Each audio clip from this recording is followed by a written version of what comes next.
Hey everyone, ready for another deep dive? Today we're looking at this really cool approach to learning English. Oh, yeah, saw that one. It's from Adria Salah Pastor's YouTube channel. And he's talking with this English expert named Charlie. Sounds promising. It does. And they're claiming that Charlie's kind of like figured out the secret to fluency. So we're going to dig into that today. Oh, okay. So like one of the things that they talk about at the very beginning is how a lot of people struggle with, they learn English in school and they can kind of read it, but they don't feel comfortable speaking it. Absolutely. And Adria kind of shares his experience with that. Yeah, and that's a super common problem, right? You study all this grammar, you memorize vocabulary, but then you get out there in the real world and you freeze up. Yeah, it's like, the ingredients, but you can't actually cook the dish. Exactly. It's like having all the pieces of the puzzle, but you don't know how to put them together. So how does Charlie say that we can bridge that gap? Well, he's got this pretty radical idea. Okay. He says, ditch the textbooks, at least for now. What? No textbook? Nope. He thinks we've been going about language learning the wrong way. Okay, listening. Instead of diving into grammar rules right away, he says we should focus on what he calls mechanizing the language. Mechanizing, so like turning it into a system almost? Kinda. Yeah, more like training your mouth and your ear like you would train a muscle. Interesting. So more like learning an instrument or a sport. Exactly. He actually uses the music analogy. You wouldn't try to learn music theory before you even picked up an instrument, right? True. You'd want to get a feel for the sounds first. Right. You start by making those sounds, training your fingers to hit the right notes, your ear to recognize the tones. Okay, I see where he's going with this. So how does that apply to English? Well, he says the key is to understand that English, unlike, say, Spanish, is not phonetic. Right. That's always been a struggle for me. The spelling doesn't always match the sound. Exactly. And that's what makes it so tricky for learners. Charlie says you have to focus on the sounds themselves first. So how do you do that? Well, he breaks fluency down into 4 key skills that you can train. Okay. Like going to the gym for your language skills. Exactly. And the first skill, the foundation of everything, is mastering the sounds of English. Makes sense. But English pronunciation can be so tough. How is this different from how we usually learn sounds? He really emphasizes the importance of recognizing that connection, that English isn't phonetic. Right. So you can't rely on the spelling to tell you how a word is pronounced. That's been my downfall so many times. It gets us all. He says you have to train your ear and your mouth to work with the sounds themselves. So what does that look like in practice? Well, he starts with the 48 unique sounds of English. Wow, 48. That's a lot. It is. But he says those are the building blocks. And you really have to get those down before you can even think about grammar. I never thought of it that way. But I guess it makes sense. You have to know the sounds before you can put them together into words and sentences. Exactly. Are there any specific sounds that he points out as being particularly challenging for learners? Oh, yeah, tons. Like, for example, the I sound in a word like is often becomes more like an E sound when you're speaking naturally. Oh, like when people say, what is it? Instead of what is it? Exactly. And then there's the infamous English R, which is totally different from the R in many other languages. Oh, yeah. That one's always a struggle. It takes some practice to get it right. Yeah. But that's what this method is all about. So how much time should you spend just working on these sounds before you move on to other aspects of language learning? He suggests really focusing on them intensely for at least a few weeks. So like a boot camp for your mouth? Kinda. It's about retraining your muscles and building new pathways in your brain.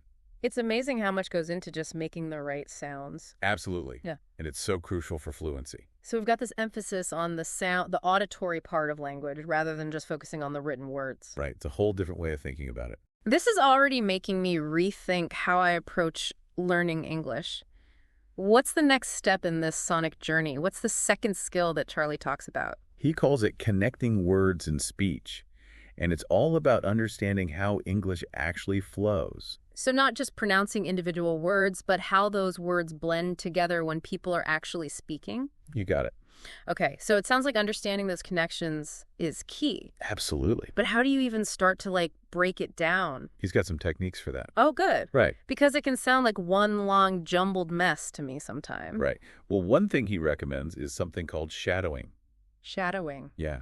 You basically listen to native speakers and you try to imitate them, like their pronunciation, their rhythm, their intonation, everything. So it's like becoming a vocal chameleon. Uh-huh, exactly. You're trying to blend in with the sounds of native English. I love that analogy, and I can see how that would be really helpful for picking up those subtle nuances. Mm-hmm.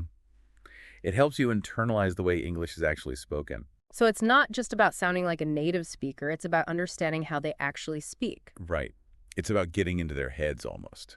And Charlie says that mastering these connections can actually make you a more efficient speaker. Oh, really? Yeah, so like when you understand how the sounds are supposed to flow together, you can speak more smoothly and effortlessly. Oh, that makes sense. You're not wasting time and energy overpronouncing every single syllable. Exactly. It's like streamlining your speech. I like that, streamlining your speech. Yeah, like removing the unnecessary friction so your words can just glide out. That's a beautiful image. This is seriously making me rethink how I speak English. Okay, so we've got mastering sounds and connecting words and speech. What's the next skill on Charlie's list? All right, so the third skill is all about leveling up your language. Oh? Using more sophisticated vocabulary and expressions. He calls it beautifying sentences. I love that name. Yeah. So we're going from sounding like a native speaker to sounding like a well-spoken, eloquent native speaker? Precisely. It's about adding that polish to your communication. I'm ready. Let's beautify some sentences. All right. So one of the things he suggests is replacing simple words with more nuanced synonyms. Okay, give me an example. Like instead of always using but, Yeah. you could try using however or nevertheless. Oh, okay. So instead of saying, I want to go to the beach, but it's raining, I could say, I long to bask upon the sun-kissed shores, however the heavens have opened, and rain doth fall. Well, maybe not quite that dramatic, but you get the idea. Right. It's about using language that's more precise and maybe even a little bit more beautiful. Exactly. It's not just about using fancy words, though. It's about choosing the right words for the situation. That makes sense. We wouldn't use the same language when we're talking to our boss as we would with our friends. Right. Charlie really emphasizes that tailoring your language to the context is so important. It's like that saying, it's not what you say, it's how you say it. But in this case, it's kind of both. It's both what you say and how you say it. It's about using language as a tool to express yourself in the best way possible. Beautifully said. Okay.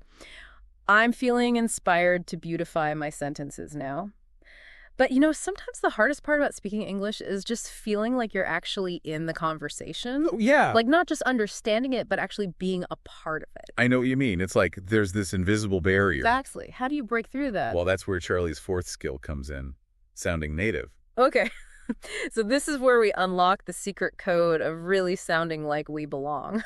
Uh-huh. Exactly. It's about going beyond grammatically correct English. Right. And incorporating those slang terms, idioms, colloquialisms that native speakers use all the time. Those are the things that trip me up every time. I know. It's like there's this whole other layer of communication happening beneath the surface. It's so subtle, but it makes such a big difference. Huge difference. So, what are some examples of those expressions that you wouldn't find in a textbook?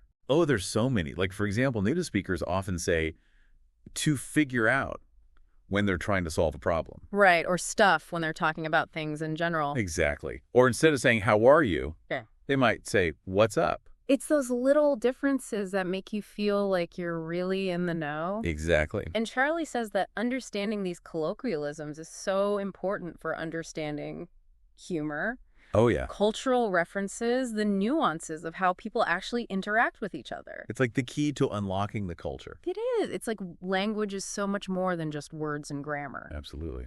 It's a reflection of a whole way of life. But using slang and idioms can feel kind of risky, especially when you're not 100% confident in your English. Oh, for sure. Any tips from Charlie on how to approach that? He says the first step is just to become more aware of those expressions. Okay.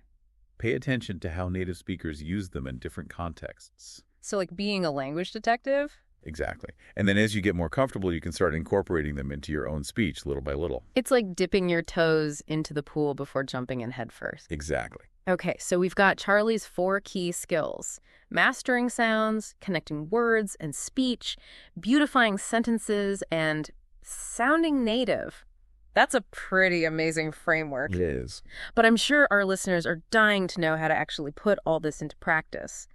What are some specific strategies that Charlie recommends for developing these skills? He's got 4 practical tips that you can start using today. Let's hear them. All right, so tip number 1 is all about repetition. Okay. but with a twist. I like twists. He calls it double repetition. Double repetition. Yeah, it's really simple. You just take a phrase that you want to master, Okay. and you repeat it twice. Twice. Okay. And you do that consistently for 5 days straight. So it's not just like randomly repeating things. Right. It's about choosing phrases that you'll actually use in conversation. Makes sense. So you're kind of intentionally carving those phrases into your brain. Exactly. So when you need them, they're right there ready to go. I like it. Okay, what's the next tip? This one's fun. It's the sing-along method. Ooh, I love to sing. So we're talking like karaoke English lessons. Uh-huh. Kinda. Think about what happens when you sing along to a song. Okay. You naturally pick up on the rhythm, the intonation, the pauses. Yeah, you kind of embody the music. Exactly. Yeah. And Charlie says you can do the same thing with language. So like sing along to movies or podcasts. Yeah. Or even just listen to native speakers and try to imitate the way they speak. So it's like you're training your ear to hear the music of the language. Exactly. Okay, I'm on board with this one. What's next? All right. Tip number 3 is the pronunciation technique. I have a feeling this is where we get into the nitty-gritty of those tricky sounds. You got it. This technique is all about focused practice. Okay. You isolate those sounds that you're struggling with, Right. and you drill them. Like practicing scales on a piano. Exactly. He gives the example of the S and Z sounds. This can be tricky. Yeah. So he suggests repeating sequences like saza saza. Saza saza. Okay, I can try that. It's about really paying attention to the position of your tongue, the airflow. I can see how that would be helpful. It helps retrain your mouth to make those sounds correctly. This is making me realize how much goes into pronunciation. It's the foundation of everything. Okay, so we've got double repetition, sing-along method, and pronunciation technique. What's the final tip? The last one is all about real-world practice. Oh boy, here we go. Uh-huh. He calls it learning through examples. So like actually talking to native speakers. Exactly. But he emphasizes the importance of finding a safe and supportive environment to practice. That's good, because that can be really intimidating. For sure. Yeah. He suggests starting with online language exchange groups or communities. Oh, that's a good idea. Yeah. You can connect with people from all over the world. And it's low pressure. So you can kind of experiment and make mistakes without feeling embarrassed. Exactly. And then once you feel more confident, you can try local meetups or events for language learners. So you can take your skills offline. Right. And practice in a real-world setting. It's like having a training ground and then the big game. Uh-huh. I like that analogy. And Adria actually talks about how much this helped him. Oh, yeah. He says that after trying Charlie's method, he was able to understand movies without subtitles. Wow. And he could actually hold conversations with native speakers. That's incredible. It really shows that this approach works. It does. And the best part is that these tips can be used by anyone. Really? Yeah.